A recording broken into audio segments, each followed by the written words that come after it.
Yeah, hi, morning Pip. Just thought I'd explain this on a video, which might be quite handy to the owners at number one. Just to see it in 3D might be quite easy.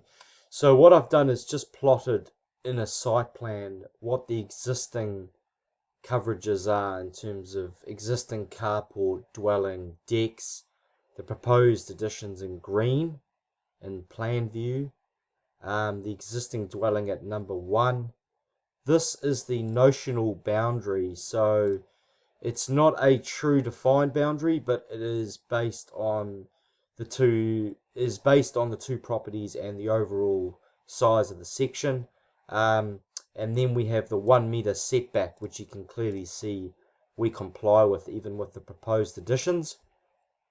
Um, I've attached the basement floor plans.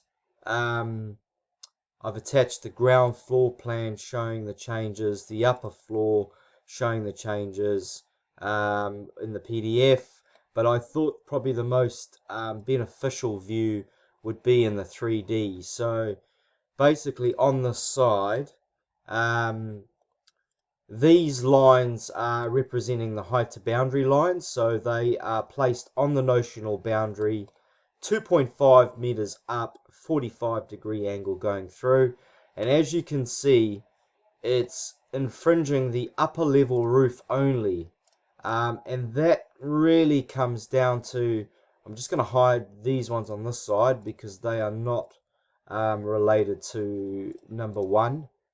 Um, so as you can see, the upper level roof infringes the height to boundary because we are planning on getting rid of the level parapet upstand around the roof.